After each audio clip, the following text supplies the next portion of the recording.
आज हम पढ़ने वाले हैं ओपनिंग एंट्री, जिसको हिंदी में कहा जाता है प्रारंभिक प्रविष्टि। ठीक है, अब क्या होती है प्रारंभिक प्रविष्टि? देखिए, आप सबसे पहले जर्नल बनाते हो और जर्नल के बाद बनाते हो लेजर, और लेजर के बाद बनाते हो trading and profit loss account और बैलेंस शीट।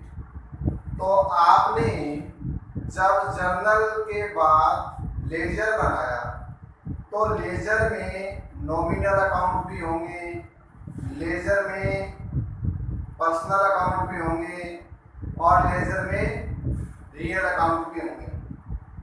इन सभी अकाउंट्स को अलग अलग हेडिंग के अंतर्गत अकाउंट बनाए जाते हैं। तो आपको पता है जो नॉमिनल अकाउंट है ना, वो अकाउंट का बैलेंस कभी नहीं निकाला जाता। नॉमिनल अकाउंट में क्या होता है, उसका डेबिट और क्रेडिट साइड का योग कर देते हैं और योग करने के बाद जो बैलेंस आता है ना, वो बैलेंस लिखते हैं ट्रेडिंग या पी&एल अकाउंट। क्यों? क्योंकि उनका बैलेंस है वो ट्रेडिंग में ट्रांसफर हो जाता है या फिर पी&एल में ट्रांसफर हो जाता है, और ट्रांसफर होने के बाद वो खाता उस वर्ष के लिए बंद हो जाता है। जैसे परचेज अकाउंट है तो परचेज के डेबिट और क्रेडिट का टोटल करेंगे और जो अंतर आएगा उस अंतर को लिख देंगे हम, ठीक है, बाय ट्रेडिंग अकाउंट। इसी प्रकार सेल्स का टोटल करेंगे, सीआर और डीआर का टोटल करेंगे, जो अंतर आएगा उसको लिख देंगे टू ट्रेडिंग अकाउंट। इसी प्रकार सभी खर्चे और आय है वो कुछ ट्रेडिंग में ट्रांसफर हो जाएंगे और कुछ प्रॉफिट एंड लॉस में हो जाएंगे। लेकिन जो संपत्ति और दायित्व से संबंधित खाते हैं उन खातों को ट्रांसफर नहीं किया जाता, वो खाते ट्रांसफर नहीं होते और वो खाते बंद नहीं होंगे। तो हम क्या करते हैं, उन खातों का बैलेंस निकालते हैं। फॉर एग्जांपल, जैसे आपके पास स्टॉक है तो स्टॉक अकाउंट का डेबिट और क्रेडिट का टोटल करेंगे और टोटल करने के बाद बैलेंस आएगा, उसको लिखेंगे बैलेंस सीडी। इसी प्रकार बिल्डिंग है, मशीनरी है, कोई कैश है, बैंक है, इन सब के क्या निकाले जाते हैं, बैलेंस निकाले जाते हैं।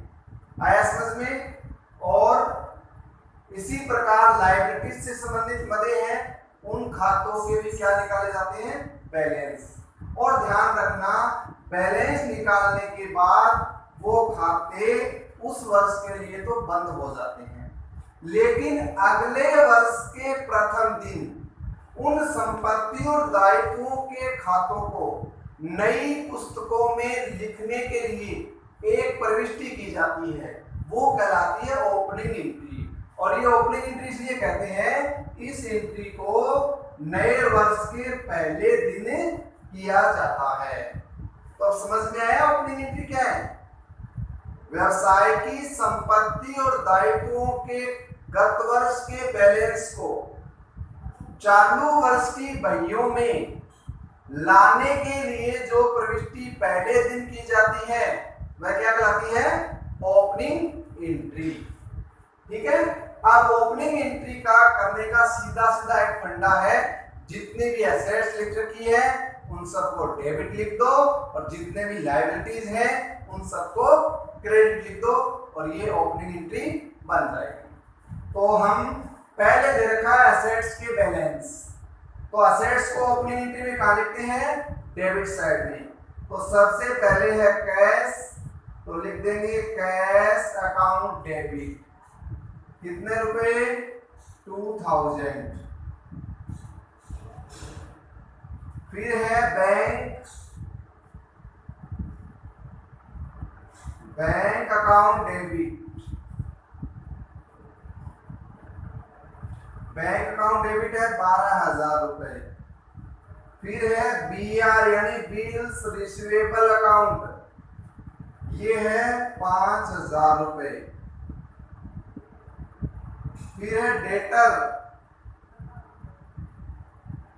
डेटर्स अकाउंट डेबिट, ये है 20,000 रुपए। फिर है स्टॉक, स्टॉक अकाउंट डेबिट 17,000 रुपए। फिर है इन्वेस्टमेंट,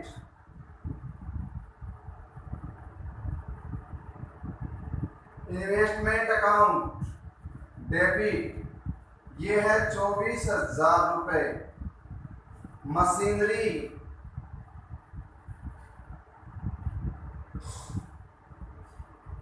अकाउंट डेबिट 60,000 रुपए। Building account debit,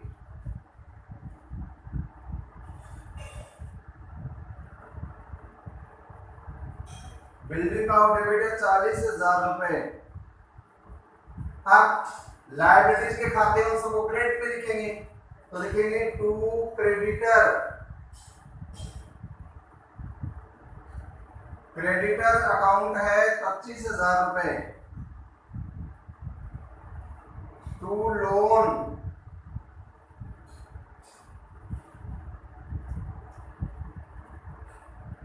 loan account है 25,000 रुपए। बीपी यानी बिल्स पेबल, बीपी अकाउंट है 3,000 रुपए। ये एंट्री मिल गई ना। अब मुझे आप ये बताओ, किसी भी एंट्री का डेबिट और क्रेडिट का टोटल सेम होना चाहिए ना, या चेक करते हैं सेम है क्या। 40 और 60 1,24,000, 1,24,000, 41,000, 1,61,000, 1,66,000, 1,68,70, 1,80,000। ये कितने हो गए? 1,80,000। और क्रेडिट में कितना है? 53,000। तो कहाँ 1,80,000 और कहाँ 53,000? 1,27,000 कम पड़ गई राशि। इसका मतलब क्या एंट्री गलत हो गई? नहीं। ध्यान रखना, किसी भी बिजनेस में कैपिटल जरूरी होती है नहीं होती? होती है। और कैपिटल का बैलेंस दे रखा है क्या? नहीं दे रखा।